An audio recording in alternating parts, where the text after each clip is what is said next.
Okay, this is part 49 of Nos4a2, Haverville. On the 1st of July, Vic and Wayne put Lake Winnipesaukee in the rearview mirror and drove back to her mother's house in Massachusetts. Vic's house now. She kept forgetting.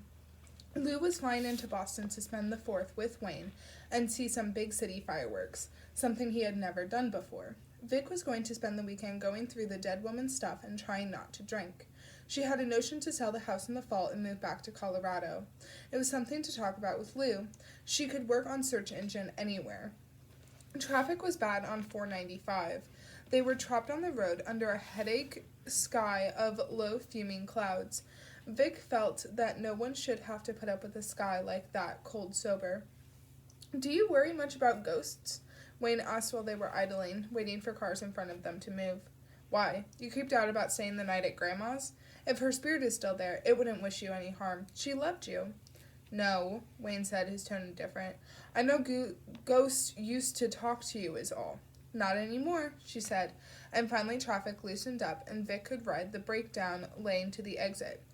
"Not ever, kid. Your mom was screwed up in the head. That's why I had to go to the hospital." "They weren't real?" "Of course not. The dead stay dead. The past is past."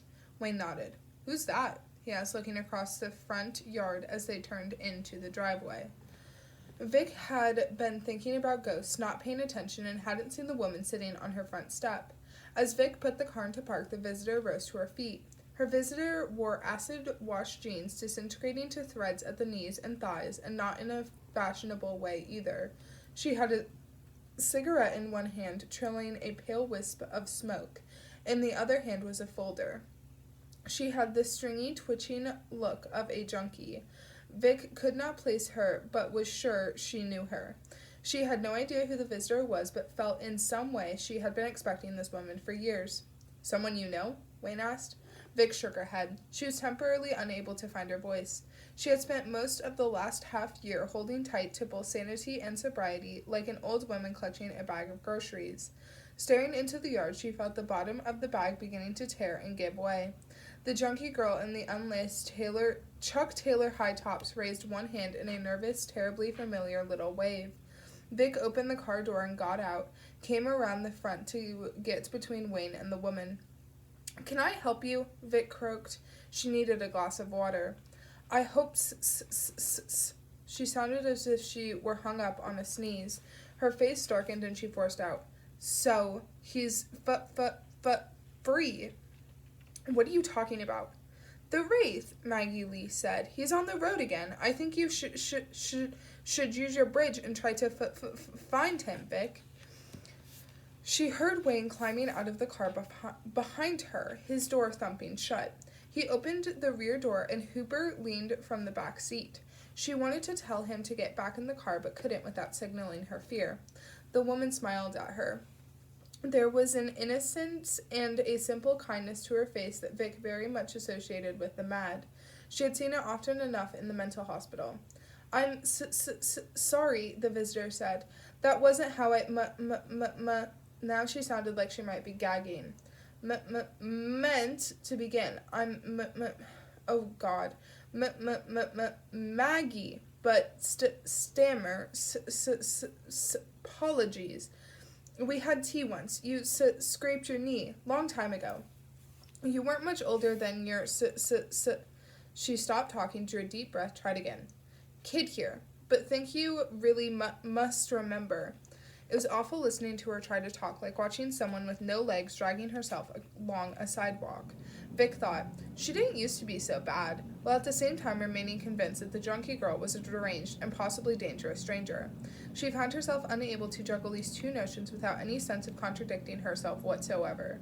The junkie girl put her hand on Vic's for a moment, but her palm was hot and damp, and Vic quickly pulled away. Vic looked at the girl's arms and saw they were a battlefield of pocked, shiny scars, cigarette burns. Lots of them, some livid pink and recent.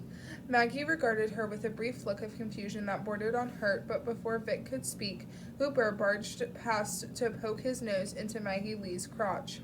Maggie laughed and pushed his snout away. Oh, gee, you have your own Yeti. That's adorbs, she said. She looked beyond the dog of Vic's son. And you must but be Wayne. How do you know his name? Vic asked in a hoarse voice, thinking a crazy thing. Her Scrabble tiles can't give her proper names. You dedicated your first book to him, said Maggie. We used to have them all at the library. I was so psyched for you. Vic said, Wayne, take Cooper into the house. Wayne whistled and clicked and walked by Maggie, and the dogs shambled after. Wayne finally shut the door behind both of them. Maggie said, I always thought you'd write. You said you would. I wondered if I, might hear from you after Mannix was arrested, but I thought you wanted to put him behind you. I almost wrote you a few times, but I worried your folks would question you about me, and later I thought perhaps you wanted to put me behind you as well. She tried to smile again, and Vic saw she was missing teeth. Miss Lee, I think you're confused. I don't know you. I can't help you, Vic said. What frightened Vic most was her feeling that this was exactly backward. Maggie wasn't the one who was confused. Her whole face glistened with lunatic certainty.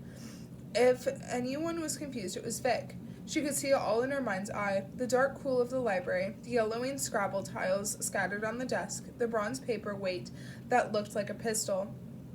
If you don't know me, how come you know my last name? I didn't mention it, Maggie said, only with more stuttering. It took close on half a minute to get the sentence out. Vic held up a hand for silence and ignored this statement as the absurd distraction it was. Of course Maggie had mentioned her last name. She had said it when she introduced herself. Vic was sure. I see you know quite a bit about me, though, Vic continued. Understand that my son knows nothing about Charlie Mannix. I've never talked to him about the man. And I'm not having him find out from a stranger. She almost said a crazy person. Of course, I didn't mean to alarm you or but you did anyway. But Vic, stop calling me that. We don't know each other. Would you prefer if I called you the brat? I don't want you to call me anything. I want you to go. But you had to know about In her desperation to get the word out, she seemed to be moaning. Mannix. Thank you. Yes, we had to decide how to deal with him. Deal with what? What do you mean? Mannix is on the road again? He isn't up for parole until 2016, and the last I heard, he was in a coma. Even if he woke up and they did set him free, he'd have to be 200 years old. But they didn't cut him loose because they would have notified me if they had. He's not that old. Try 100 and She sounded like she was imitating the sound of a burning fuse. 15. Jesus Christ, I don't have to listen to this shit. You've got 3 minutes to beat it, lady. If you're still on the lawn after that, I'm calling the police on you. Vic stepped off the path and into the grass, meaning to walk around Maggie to the door. She didn't make it. They didn't notify you they released him because they didn't release him. They think he died. Last May. Vic caught in place. What do you mean? They think he died. Maggie extended the manila folder. She had written a phone number on the inside cover. Vic's gaze caught and held onto it because after the area code, the first 3 digits were her own birthday, and the next 4 numbers were not 4 numbers at all, but the letters FU, a kind of obscene stammer in and of themselves. The folder contained perhaps a half-dozen printouts from various newspapers on stationery that said, Here Public Library, Here Iowa. The stationery was water-stained and shriveled, foxed at the edges. The first article was from the Denver Post. Alleged serial killer Charles Talent Mannix dies, leaves questions. There was a thumbnail photo of his mugshot, that gaunt face with its protruding eyes and pale, almost lipless mouth. Vic tried to read the article, but her vision blurred over. She remembered the laundry chute, her eyes streaming and her lungs full of smoke. She remembered thoughtless panic set to the hum of A Holly Jolly Christmas. Phrases from the article jumped out at her. degenerative Parkins-like illness, intermittent coma, suspected in a dozen kidnappings. Thomas Priest stopped breathing at 2 a.m. I didn't know, Vic said. Nobody told me. She was too off-balance to keep her rage focused on Maggie. She kept thinking simply, he's dead, and now you can let him go. This part of your life is done because he's dead. The thought didn't bring any joy with it, but she felt the possibility of something better. Relief. I don't know why they wouldn't tell me he was gone, Vic said. I bet 'cause they were embarrassed. Look at the next page. Vic glanced wearily up at Margaret Lee, remembering what she had said about Mannix being on the road again. She suspected they were getting to it, to Maggie Lee's own particular madness, the lunacy that had driven her to come all the way from here, Iowa, to Haverhill, Massachusetts, just so she could hand this folder to Vic. Vic turned the page. Alleged serial killer's corpse vanishes from morgue. Sheriff's Department blames morbid vandals. Vic skimmed the first few paragraphs, then closed the folder and offered it back to Maggie. Some sicko stole the body? Vic asked. Maggie said, don't think so. She didn't accept the folder. Somewhere down the street, a lawnmower roared to life. For the first time, Vic noticed how hot it was here in the front yard. Even through the overcast, the sun was baking her head. So you think he faked his death well enough to fool 2 doctors? Somehow. Even though they had already begun an autopsy on the body. No, wait. You think he really died, but then, 48 hours later, he came back to life, pulled himself out of his drawer at the morgue, got himself dressed, and walked out. Maggie's face, her whole body, relaxed in an expression of profound relief. Yes, I've come so far to see you, Vic, because I just knew you'd, but believe me.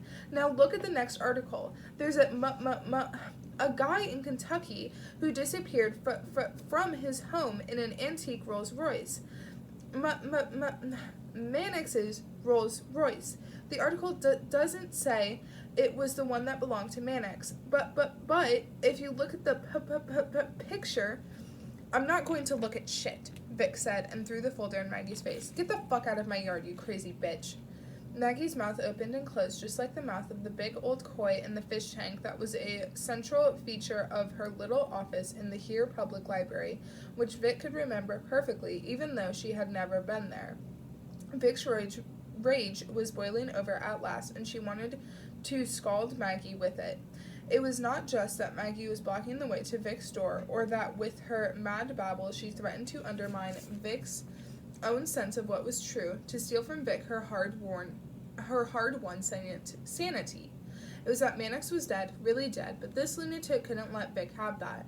Charlie Mannix, who had kidnapped God, knew how many children, who had kidnapped and terrorized and nearly killed Vic herself. Charlie Mannix was in the dirt. Vic had escaped him at last. Only Margaret fucking Lee wanted to bring him back, dig him up, make Vic afraid of him again. Put that shit up when you go, Vic told her. She stepped on some of the papers as she proceeded around Maggie to the door. She was careful not to put her foot on the dirty, sun-faded fedora sitting on the edge of the bottom step. He's not done, Vic, Maggie said. That's why I was hoping you could try to find him. I know I told you not to, but back when we first met, but you were too young then. You weren't ready. Now I think you're the only one who can find him, who can stop him, if you still know how. Because if you don't, I'm worried he'll try to find you. The only thing I plan to find is a phone to call the police. If I were you, I wouldn't be here when they show up, Vic said. Then, turning back and getting into Margaret Lee's face, she said, I don't know you. Take your crazy somewhere else. But, Vic, Maggie said and lifted a finger. Don't you remember? I gave you those earrings. Vic walked inside and slammed the door. Wayne, who was standing just 3 paces away and who had probably heard the whole thing, jumped. Hooper, who was right behind him, cringed and whined softly, turned and trotted off, looking for someplace happier to be. Vic turned back to the door and leaned her forehead against it and took a deep breath. It was half a minute before she was ready to look through the fish-eye spy hole into the front yard. Maggie was just straightening up from the front step, carefully placing her filthy fedora on her head with a certain dignity. She gave the front door of Vic's house a last forlorn look, then turned and limped away down the lawn. She didn't have a car and was in for a long, hot, 6-block walk to the closest bus station. Vic watched her until she was out of sight, watched and idly stroked the earrings she was wearing. Favorites since she was a kid, a pair of Scrabble tiles, F and U.